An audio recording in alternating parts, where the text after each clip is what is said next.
तुमरे विसारे क्या बने, मैं किसकी शरण में जाऊं। शिव ब्रंच मुनि नारदा, तिनके हृदय न समाऊं। परम पिता परमात्मा पूर्ण ब्रह्म सर्व सृष्टि के रचनहार कबीर देव कबीर परमेश्वर जी, ये हमारे परम पिता हैं, हमारे जनक हैं। हम सभी आत्माएं यहाँ काल के जाल में फंसे हुए हैं। इस काल के षड्यंत्र का पर्दाफाश करने के लिए स्वयं परमेश्वर ही यहाँ आते हैं। कबीर परमात्मा ये वही परम अक्षर ब्रह्म है जिसको वेदों में पूर्ण परमात्मा परम अक्षर ब्रह्म, गीता जी में जिसको उत्तम पुरुष तु अन्य परम अक्षर ब्रह्म कहा है। ये संसार रूपी वृक्ष के जड़ हैं, मूल हैं, अर्थात सर्व सृष्टि के वो पालनहार हैं। हम यहाँ काल के जाल में आकर फंस गए। यहाँ कोई भी प्राणी सुखी नहीं है। पुण्यात्माओं, जब तक हम सत्संग नहीं सुनते तब तक हम अपने प्रतिदिन के कर्म को उत्तम मानकर और अपने जीवन का लक्ष्य जानकर ही कर रहे होते हैं। जब हम सत्संग सुनते हैं, परमात्मा के विधान से परिचित होते हैं, अपने कर्तव्य कर्मों का हमें ज्ञान होता है, अकर्तव्य कर्मों का भी ज्ञान होता है। कौन से कर्म करने योग्य हैं, कौन से ना करने योग्य हैं, उनका भी ज्ञान हमें सत्संग से ही होता है। और पुण्यात्माओं, सत्संग की प्राप्ति अति दुर्लभ है। और जिन पुण्यात्माओं को सत्संग प्राप्त हो रहा है वो बहुत ही अच्छे संस्कारी हंस हैं। वो युगों युगों से परमात्मा की साधना भक्ति करते आ रहे हैं। आज वही पुण्यात्मा प्रथम अग्रसर हो रही है जो पिछले जन्म जन्मांतर से परमात्मा की कसक में भटक रहे हैं। और वही अब पार होंगे। परमात्मा कहते हैं कि ये भोली आत्मा सत्संग ना सुनकर अपने ही विचारों के आधार से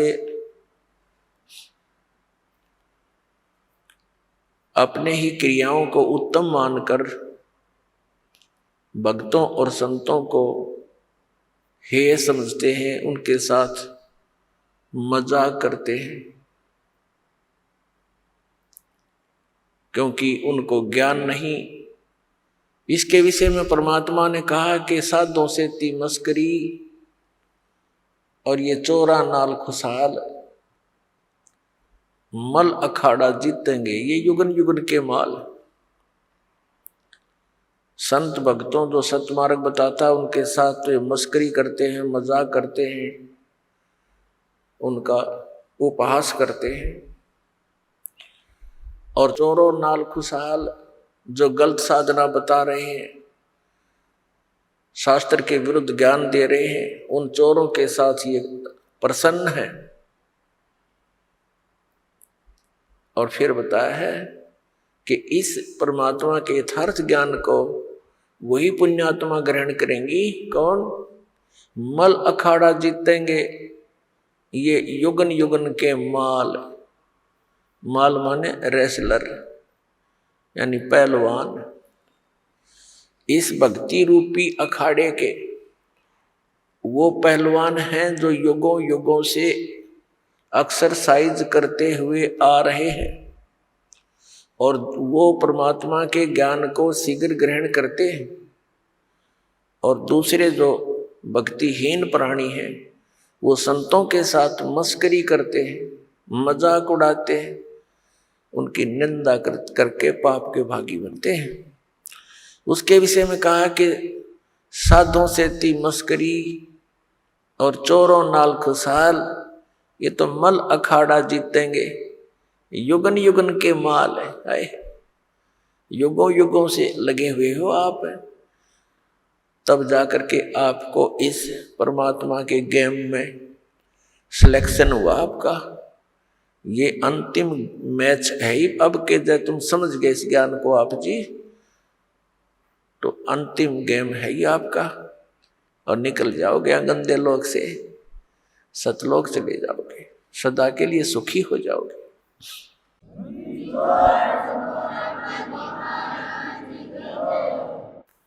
पुण्यात्माओं, यहां सुख नाम की वस्तु नहीं है, और जिस सुख को हम यहां खोज रहे हैं उसका कितना नामो निशान नहीं। जिस कारण से अंत में ऋषि महर्षियों ने केवल सिद्धियों का सहारा लिया,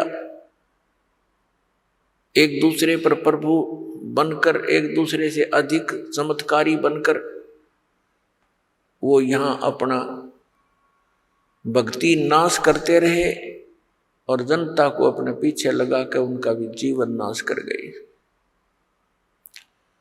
परमात्मा आते हैं, यथार्थ ज्ञान हमें बताते, लेकिन हम उसको स्वीकार नहीं करते। क्यों नहीं करते? क्योंकि हम शिक्षित नहीं थे। और जो व्यक्ति परमात्मा के मार्ग के मास्टर समझे जाते थे, ऋषि, गुरु, मंडलेश्वर, आचार्य, शंकराचार्य, वो भक्ति से अपरिचित थे, शास्त्रों से अपरिचित थे, अपनी मनमुखी साधनाएं हमें बताते रहे और हम उनको एक पहुंचे हुए महापुरुष, परम धनी मानकर हम निसंशय होकर के उनके प्रत्येक वचन का पालन करते रहे। उन्होंने हमें कुछ भी ज्ञान दिया स्वीकार्य किया, क्योंकि हमें पता नहीं था और हम उनको एक विद्वान पुरुष मानते थे। जैसे कोई रोगी डॉक्टर के पास जाता है और उस डॉक्टर ने बहुत बड़ा बोर्ड लगा रखा है, तो फिर डॉक्टर जो भी औषधि देगा तो रोगी के सामने कोई शंका का तो प्रश्न उठता ही नहीं। जो डॉक्टर औषधि देता है, जैसे उसके खाने की विधि बताता है, तो रोगी को तो खाना ही होता है। तो पुण्यात्मा, डॉक्टर की औषधि को डॉक्टर ही बता सकता है कि ये रोग नाशक है या वैसे कोई पुड़िया में राख बांध कर दे रखी है। तो ये दास भी डॉक्टर है अध्यात्म मार्ग का। हम सभी प्राणियों को जन्म और मृत्यु का रोग लगा हुआ है, और जब तक जन्म और मृत्यु का नाश, ये अंत नहीं होगा, तब तक हम परम शांति को नहीं प्राप्त कर सकते। तो पुण्यात्माओं, इस दीर्घ रोग के नाश की कौन सी औषधि है, कौन सा उपचार है, अर्थात जन्म मरण के रोग का नाश करने वाले कौन से मंत्र हैं या पूजाएं हैं, कौन सी साधनाएं हैं, उनका प्रमाण कहाँ है और किन किन महापुरुषों ने इस औषधि का सेवन किया, अर्थात इस साधना का प्रयोग किया, और कौन कौन पार हुए।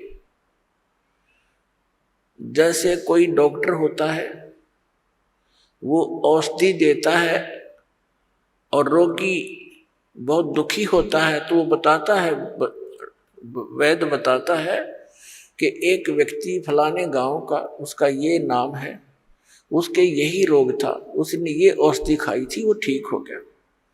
ऐसे कई व्यक्तियों के नाम बताता है।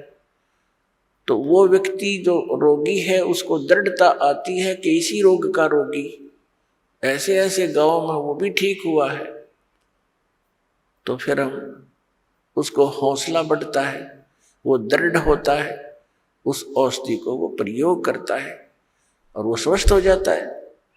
तो इसी प्रकार दास आपको जन्म और मृत्यु के रोग की वो औषधि देगा, दे रहा है, जो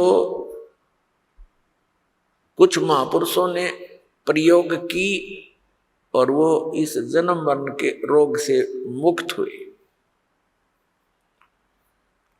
उसके अतिरिक्त अन्य जो भी औषधियां यानी वे ऑफ वर्शिप, पूजा का मार्ग, पद्धति, भक्ति की पद्धति, अन्य जो संत बता रहे हैं, जो दास आपको बता रहा है, इसके अतिरिक्त वो व्यर्थ है, क्योंकि वो हमारे सदग्रंथों में प्रमाणित नहीं है और उनका कोई ऐसा इतिहास नहीं है कि वो ये कहें कि इस मंत्र के, इस साधना के करने से अमुक संत पार हो गए, अमुक भक्त पार हुए। और दास आपके समक्ष उन महापुरुषों के नाम, उन महापुरुषों की भक्ति विधि, उन्हीं के अमृत वचनों से और फिर सदग्रंथों से, यानी जिनको हम सदग्रंथ मानते हैं,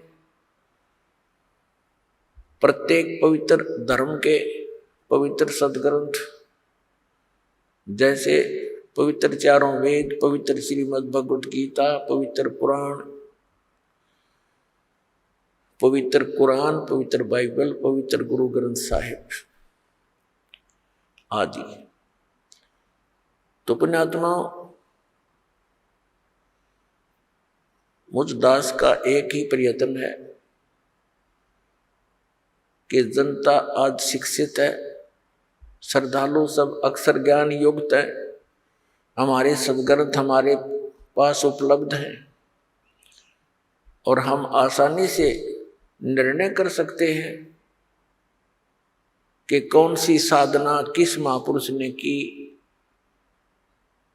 जिससे उसका मोक्ष हुआ। ये दास आपके रूबरू करेगा, आप बहुत आसानी से समझ जाओगे। सबसे बड़ी समस्या हमारे सामने ये आई हुई है कि हम ये निर्णय नहीं कर पा रहे हैं कि कौन सी भक्ति सही है और कौन भगवान है।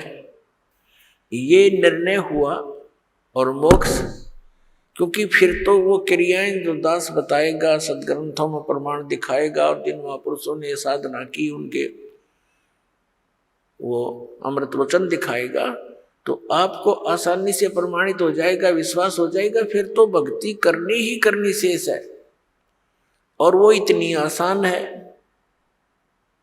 नाम उठत नाम बैठत नाम सोवत जागबे, नाम खाते नाम पीते नाम सेती लागबे। काम करते करते उस नाम का जाप करना है। कौन से नाम का जाप करना? सतनाम का जाप करना। जो भी कंप्लीट कोर्स आपको दिया जाता है उन सभी मंत्रों का जाप करना है। पुण्यात्माओं, दास बार बार कहता है कि जैसे पवित्र चारों वेद, पवित्र श्रीमद् भगवत गीता, ये दोनों एक ही है। पवित्र चारों वेदों का निष्कर्ष है श्रीमद् भगवत गीता। श्रीमद् भगवत गीता और वेद ये गॉड गिवन स्पिरिचुअल नॉलेज है, ये परमात्मा का दिया हुआ ज्ञान है। परम अक्षर ब्रह्म यानी कबीर साहिब जी ने, कबीर परमेश्वर जी ने, असंख्य ब्रह्मांडों के स्वामी ने ये चारों यानी पांचों वेद, एक सूक्ष्म वेद और है, पांचों वेद इस सरपुरुष अर्थात ज्योति निरंजन के अंतःकरण में फैक्स कर दिए थे। समय आने पर ये बाहर निकले, जैसे गर्भवती मादा से बच्चा अपने आप समय आने पर बाहर आता है, ऐसी व्यवस्था से परमात्मा ने ये सर्ववेद पूरा ज्ञान, अध्यात्म ज्ञान और संसारिक ज्ञान, कैसे रहना चाहिए, किन क्रियाओं को करना चाहिए, कौन सी ना करनी चाहिए, ये सब ज्ञान दिया था। परमात्मा कौन है, उसकी साधना कौन सी है, तुम जहाँ रह रहे हो वो परमात्मा किस स्तर का है, वो तुम्हें कितना लाभ दे सकता है, वो कितनी हानि कर सकता है, ये सब ज्ञान दिया था। इस ज्योति निरंजन ने जब इन वेदों को पढ़ा तो इसको चिंता बन गई कि उसके अंदर पूर्ण परमात्मा की जानकारी है और उसके पाने का कंप्लीट ट्रीटमेंट, कंप्लीट यानी पूर्ण रूप से विधि है। उसने क्या किया, जो परमात्मा के पाने की विधि थी, वो मंत्र थे, वो उस पोर्शन को, उस भाग को, वेदों के उस भाग को नष्ट कर दिया और शेष जो भाग था वो हमें दे दिया, जिसको ऋषियों ने 4 विभागों में बांट लिया। उसका नाम रखा ऋग्वेद, यजुर्वेद, सामवेद और अथर्ववेद। उस 5वें वेद के बिना हमारा मोक्ष नहीं। इन वेदों में वर्णित विधि से, 4 वेदों में वर्णित विधि से, श्रीमद् भगवद गीता में वर्णित विधि से केवल ब्रह्म तक की प्राप्ति होती है, ब्रह्म लोक तक जाया जाता है। यहाँ की ये अंतिम उपलब्धि है। गीता जी अध्याय नंबर 8 के श्लोक नंबर 16 में लिखा है कि ब्रह्मलोक पर्यंत, ब्रह्मलोक में तक जितने भी लोक हैं, वहां गए हुए प्राणी पुनर्वर्ती में हैं, वहां गए हुए भी फिर लौटकर पृथ्वी पर आते हैं। और जब तक ये आना जाना है तो मोक्ष नहीं, तो शांति नहीं, परम शांति नहीं हो सकती। अब जैसे ये 4 वेद इस ब्रह्म ने, सरपुरुष ने अपने पुत्र ब्रह्मा को दिए। ब्रह्मा जी ने इनको जैसा जाना समझा, उसी का ज्ञान आगे अपने वंशजों को, अपने पुत्र प्रपोत्रों को दिया। और उस ज्ञान को ही आपस में विचार विमर्श करके इन ऋषि महर्षि ब्राह्मणों ने आगे फिर अपने अनुभव की पुस्तकें बना दी, जिनको वेदों के अन्य भाग बोले जाते, उपनिषद कहे जाते। तो जो वेदों के अन्य जो भाग हैं वो ऋषियों के अपने बनाए हुए अपना अनुभव है, उपनिषद है वो उनका अनुभव है। यदि वो वेदों से और 5वें वेद से मेल नहीं खाता है तो व्यर्थ है। श्रीमद् भगवद गीता का ज्ञान इसी सरपुरुष ब्रह्म ने दिया और इसने श्रीमद् भगवद गीता के अंदर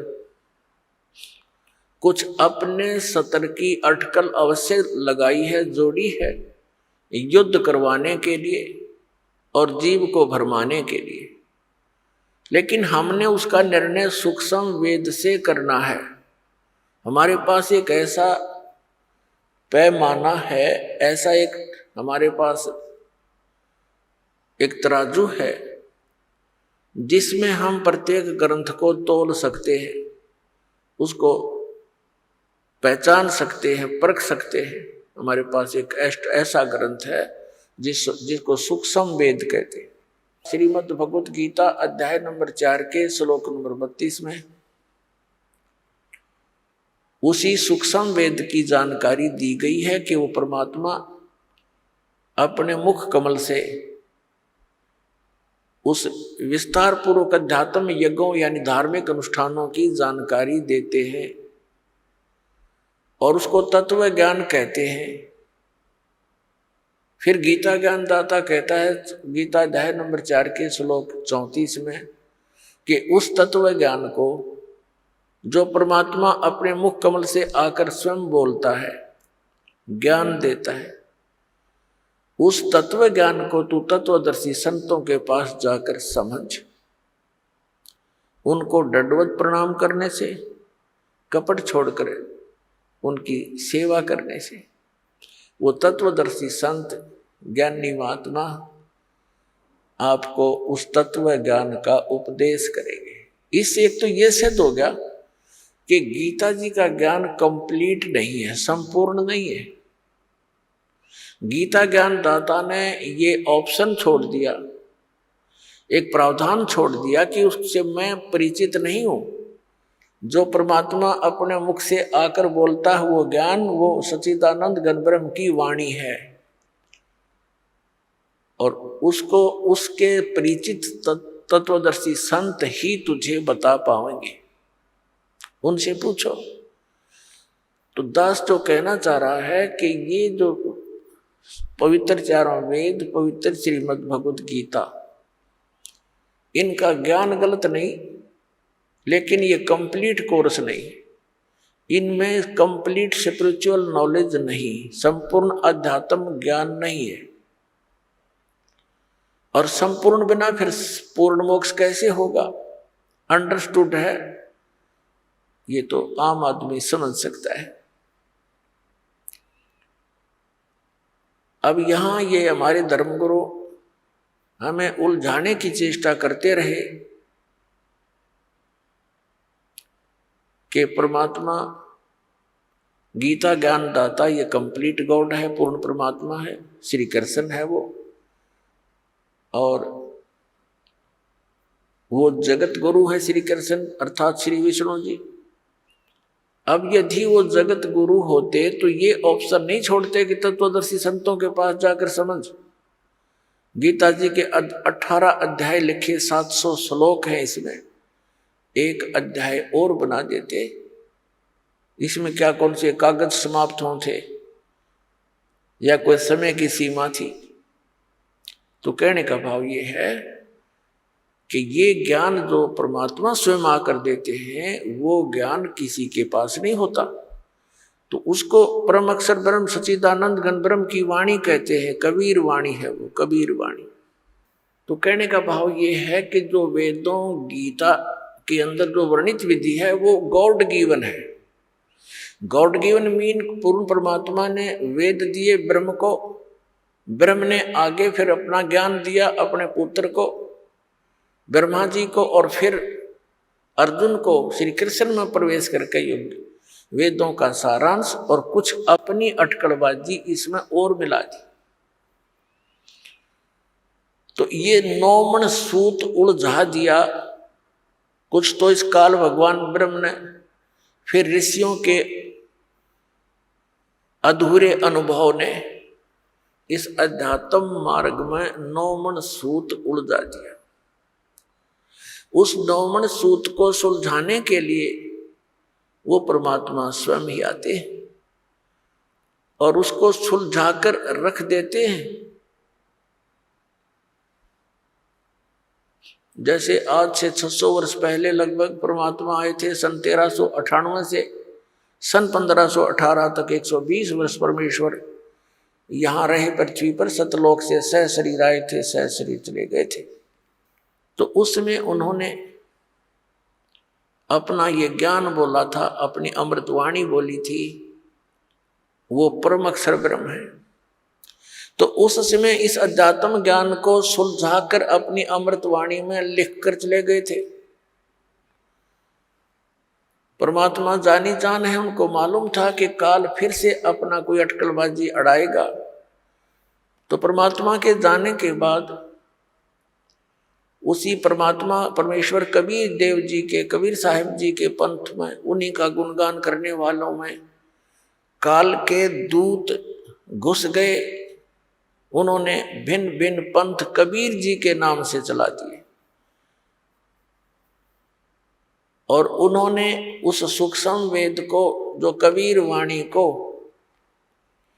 अपने अनुकूल जो भी उनकी व्याख्या, उनके अनुभव, उन्होंने जिससे भी कुछ ज्ञान ग्रहण किया, उस ज्ञान का जैसे भी समर्थन, उस अज्ञान का समर्थन, अपने अज्ञान अनुभव का समर्थन करने के लिए उन्होंने ग्रंथ उस कबीर सागर में, कबीर साहब की वाणी में भी कुछ हेर फेर कर दिया।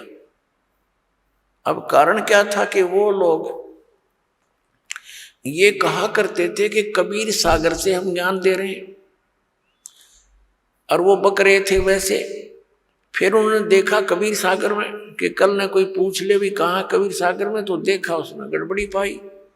उनकी व्याख्या के विपरीत कबीर सागर परमात्मा की वाणी बोल रही थी, कबीर साहब की वाणी। तो उन्होंने उसमें अपनी अटकल अनुसार अपने अज्ञान को सत्य करने के लिए कुछ उसमें परिवर्तन भी किए। अब मालिक को मालूम था कि 600 वर्ष तक, क्योंकि आज इसकी आवश्यकता होना पड़नी थी,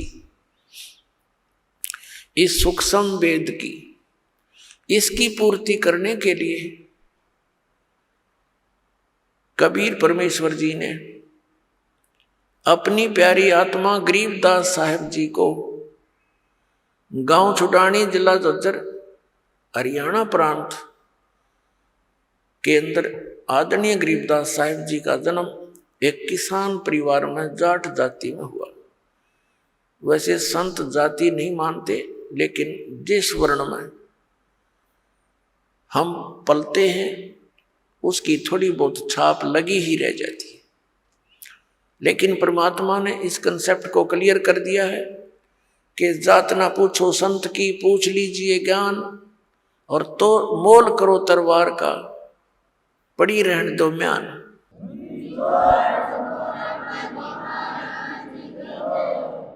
आदरणीय गरीबदास साहिब जी जब 10 वर्ष के बालक थे, अपने गांव, अपने ही गांव के खेतों में, अपने ही खेतों में, अपनी जमीन में वहां पशुएं गौवें चरा रहे थे।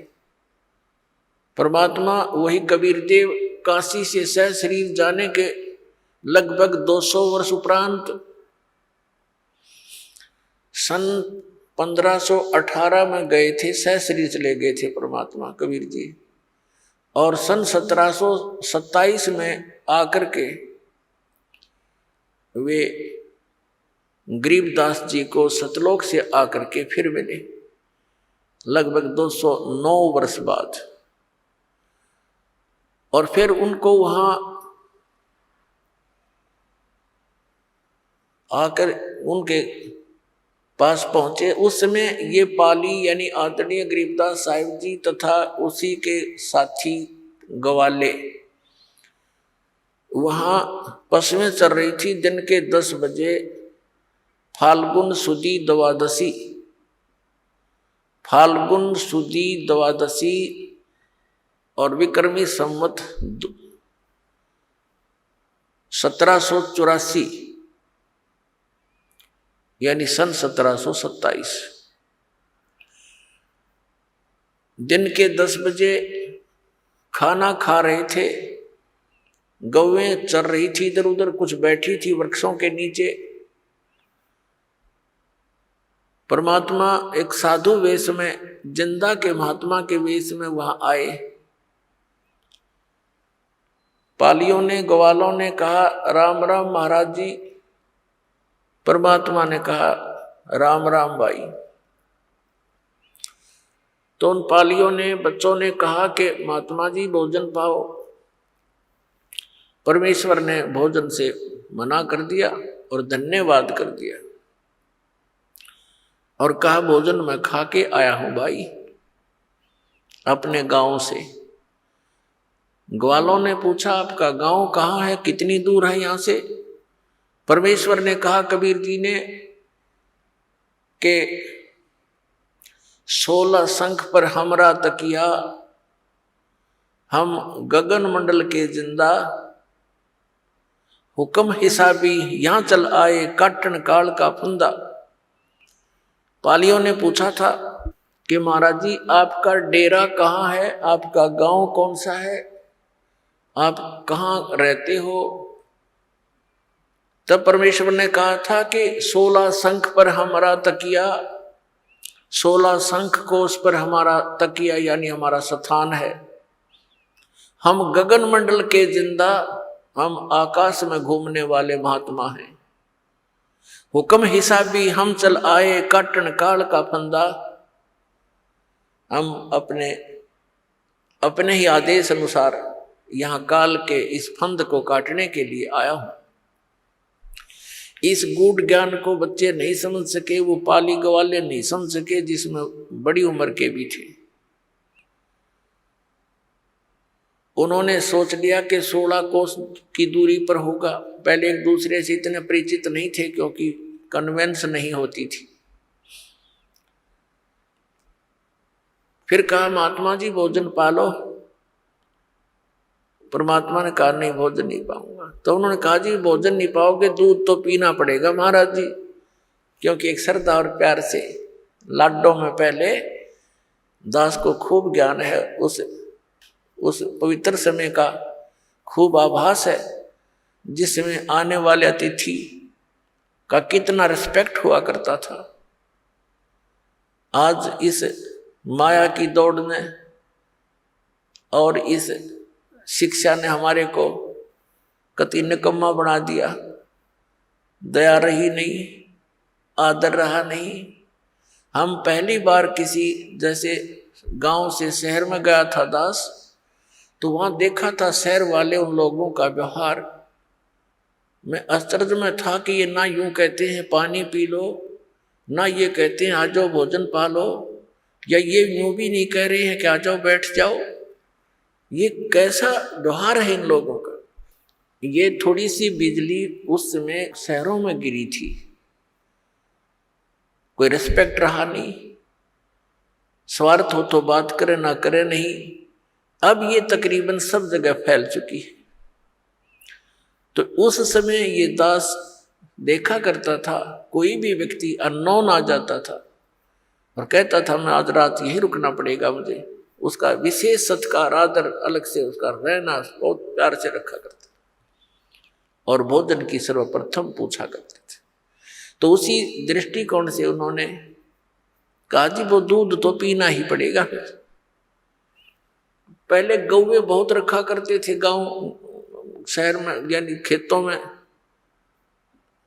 बहुत सी गायें रखते थे और बहुत सी ऐसी गौवें भी होती थी जो बहुत शरीफ होती थी, जब चाहे बच्चा लगाया और दूध निकाल लेते थे।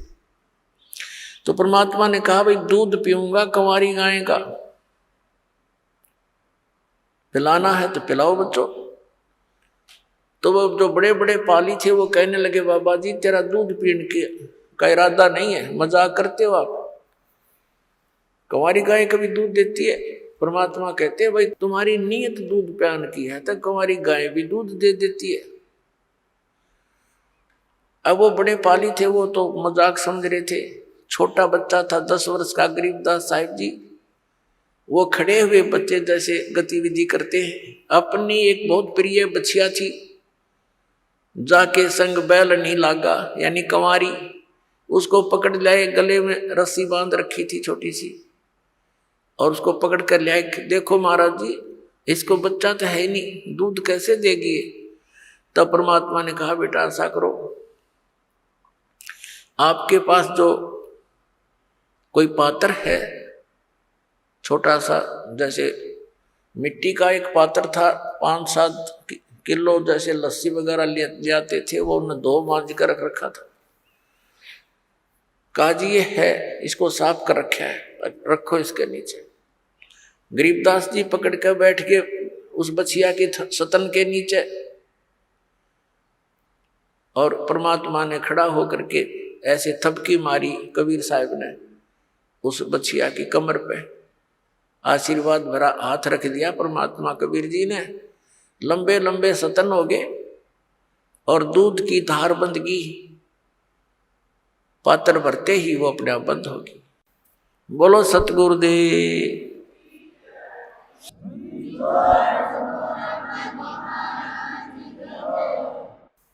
अब वो गरीबदास जी उस लेकर के उस पात्र को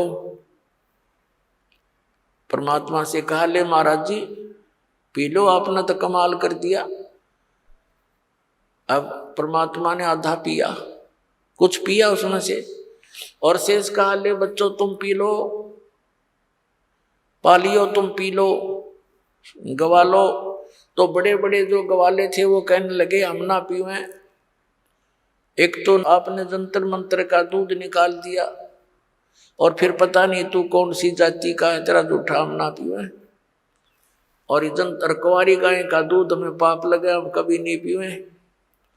वो तो उठकर चले गए इस बात के मारे, कहीं बाबा जी प्रेशर ना दे दे, पीना ही पड़ेगा। गरीबदास जी ने कहा, लाओ भगवान आपका दास पीवेगा। पुणात्माओं, साधों से ती मस्करी ये चोरा नाल खुशहाल, मल अखाड़ा जीतेंगे ये युगन युगन के माल। तो वो युगन युगन के माल थे गरीबदास जी, युगन युगन के पहलवान थे, रेसलर थे, प्रैक्टिस करते आ रहे थे। उनके हृदय में एकदम बात सवागी, अकेला आपका दास पीवेगा।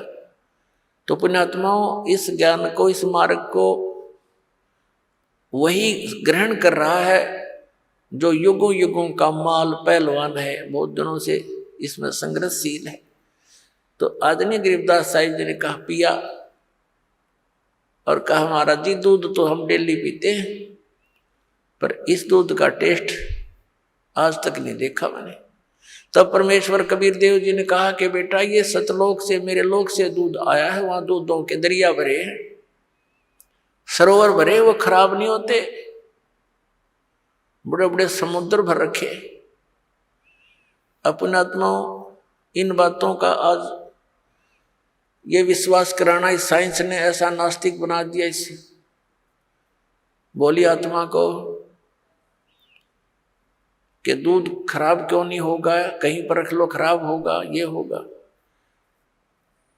अब जैसे गंगा का जल जो है, गंगा नदी का, इसको कहीं रखो ये कभी खराब नहीं होता, और किसी भी दरिया का या कुएं का कितना जल रख लो, चाहे डिस्टिल्ड करके रख लो उसको, वो भी खराब हो जाता है। तो ये एक सैंपल है सतलोक के मटेरियल पदार्थ का, कि वहां ऐसे पदार्थ है। गरीबदास जी ने कहा, भगवान सचमुच वहां दूधों के सरोवर भरे हैं। कहा बेटा, तो फिर तो वहां गाय भी रखने की जरूरत आवश्यकता नहीं होगी। रखना बिल्कुल नहीं, अब पाली अपने पशुओं से घना दुखी होया करे, वो दुखी हो लेता है, उनको घेर घेर के और सोचा और पीछा छूटे जाए, ऐसा कोई स्थान है। तो उसने कहा, महाराज जी सचमुच मैं कैसे विश्वास करूं आपकी बात पर, मुझे एक बार दिखा दो वो आपका सतलोक, आपका जो स्थान बताते हो, जहाँ दूधों की दरिया भरी और बागों का फल फ्रूट जो खिले रहते हैं, लद पद रहती है, सदा बाहर बाग बताए परमात्मा ने सतलोक में। गरीबदास जी वहां रहते थे, जहाँ नरी जांटी थी, जांडी के वृक्ष थे, आम की तो देखने भी ना मिल रहा था, एक आधा पेड़ कहीं होता था। तो उनको बड़ा आश्चर्य हुआ। परमात्मा आए इसी उद्देश्य से थे कि मेरा कोई गवाह बने, मुझे कोई पहचान ले, मेरा साक्षी बने। आने वाले समय में कलयुग के अंदर जो या बीतली पीढ़ी आनी थी, इसके लिए मालिक ने सारी भूमिका बनाई थी, बैकग्राउंड तैयार कर गए थे कि हु इज गॉड, कौन है परमात्मा और कैसे उसको पहचाना जा सकता है, क्या लक्षण है उसके। तो वो लीला प्रत्येक युग में करते हैं दाता, और इसी का प्रमाण वेद बताते हैं कि वो ऐसी लीला करता है। सतलोक में लेकर गए परमात्मा उस आदरणीय गरीबदास साहिब जी को, उनकी आत्मा को, शरीर वहीं रह गया। ऊपर के सारे लोग दिखाए, ब्रह्मा विष्णु महेश जी के लोग दिखाए, उनकी सतीति से परिचित करवाया, उनसे बातें करवाई, और उन्होंने स्वयं स्वीकारा कि हमारी जन्म और मृत्यु होती है, परमात्मा कोई और है, हम भी उसी की खोज में लगे हुए हैं, लेकिन हमें उनके दर्शन नहीं हुए। और वो परमात्मा प्रकाश रूप है। इस तरह की उन्होंने बातें कही। फिर धर्मराज के दरबार में गए, जहां यहाँ का ब्रह्मांड का न्यायाधीश अपने सभी आत्माओं की वो का निर्णय करता है, न्याय करता है, कर्मानुसार उनके आगे निर्धारित करता है संस्कार। उस लोक में जब गए, उसके पास पहुंचे तो धर्मराज ने अपनी सीट छोड़ दी, अपनी चेयर छोड़कर खड़ा हो गया, आसन छोड़कर, और कहा, विराजो परमात्मा। अपने आत्माओं, आप देखते हुए कादे व्यक्ति की ऐसी पर्सनैलिटी होती है कि उसको अपने आप आदमी कहीं भी जाता है उसका सत्कार करता है, क्योंकि उसके संस्कार, उसके पुण्य उसके साथ विद्यमान। इसी दृष्टिकोण से परमात्मा जब वहां पहुंचे तो स्वतः खड़ा हो गया वो न्यायाधीश, क्योंकि ये पुण्यात्मा ही इन पोस्टों को प्राप्त करते हैं। और खड़ा होकर के सत्कार किया और कहा, विराजो भगवान। तब वहां काफी वार्ता हुई परमात्मा की और उस प्यारी आत्मा उस धर्मराज की। अब धर्मराज के दरबार में देई कबीर तलाक, मेरे भूले चुके हंस को तू पकड़ना मत कजाक। अब परम अक्षर ब्रह्म ने यहाँ के न्यायाधीश के ऊपर ऐसी डांट लगाई जैसे उच्च अधिकारी एक छोटे अधिकारी पर उसको हिदायत देते समय सख्ती से बोलता है, और वो औपचारिक और शिष्टाचार से सर जी, यस सर, हाँ जी, जो आज्ञा आपकी, ये एक शिष्टाचार होता है। इसी प्रकार परमात्मा पूर्ण ब्रह्म कबीर देव जी, कबीर साहब, वो काशी वाले धानक, जिसको जुल्हा कहा करते, हम कवि कहकर उसकी फाइल को बंद कर रखा था, हमने उनके इतिहास को क्लोज कर दिया था। वो परम अक्षर ब्रह्म है, वो सर्व सृष्टि रचनहार है, वो हम सबके सृजनहार है। तो वहां गरीबदास साहिब जी के सामने अपनी समर्था दिखाते हैं। धर्मराज से कहा कि खबरदार दे, तूने मेरे किसी हंस का, जिसने मेरे संत से, मेरे द्वारा, मेरे रिप्रेजेंटेटिव, मेरे द्वारा भेजे संत से उपदेश प्राप्त प्राणी का तूने अकाउंट भी नहीं ले करना, उसका लेखा जोखा भी नहीं करना तूने। खबरदार दे, उसको पकड़ लाया है तो। धर्मराज हाथ जोड़कर कहता है, करबद्ध होकर कहता है कि ये परमात्मा, आपके हंस को, आपका जो उपदेशी होगा उसको मैं कभी नहीं पकड़ूंगा, उसको कोई दंड नहीं दूंगा। धर्मराय दरबार में देई कबीर तलाक, मेरे भूले चुके हंस को तू पकड़िए मत कजाक।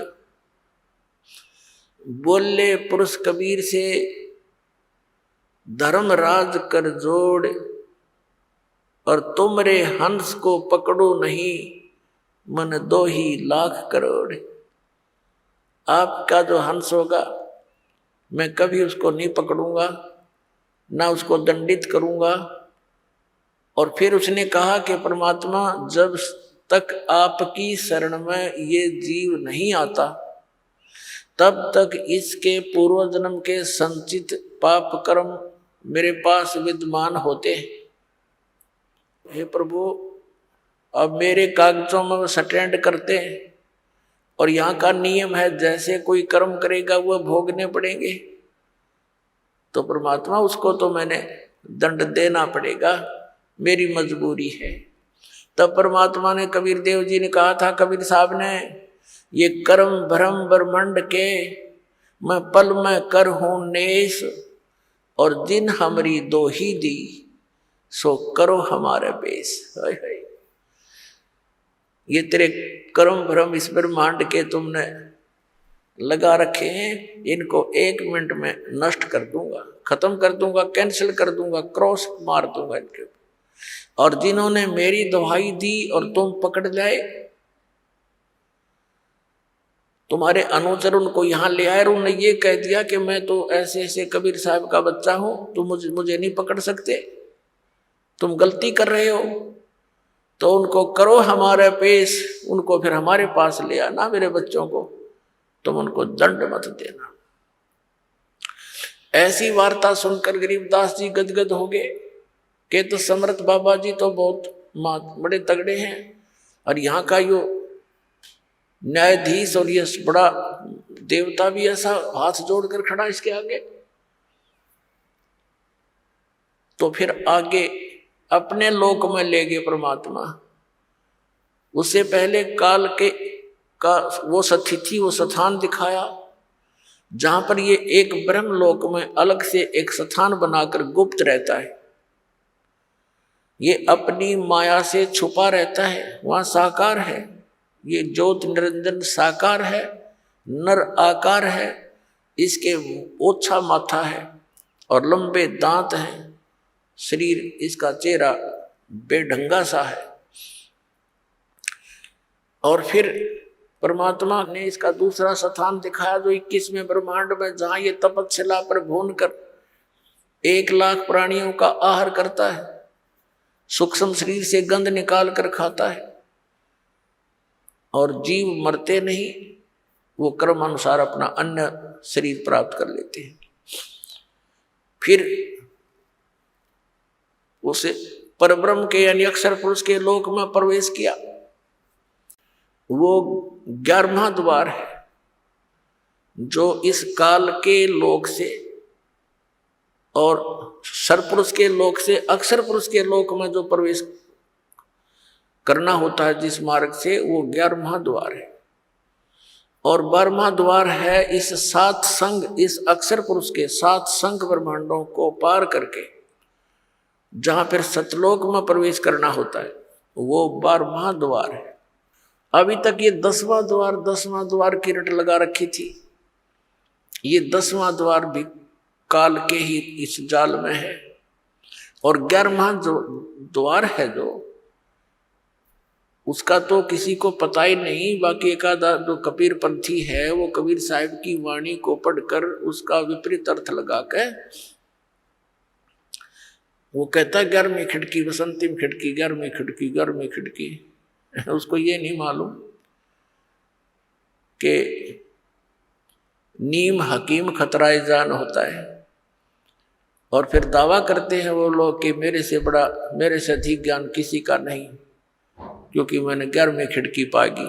और उसको कहाँ बताते हैं? 11वां द्वार कहते हैं सुरती में है, सुरती में।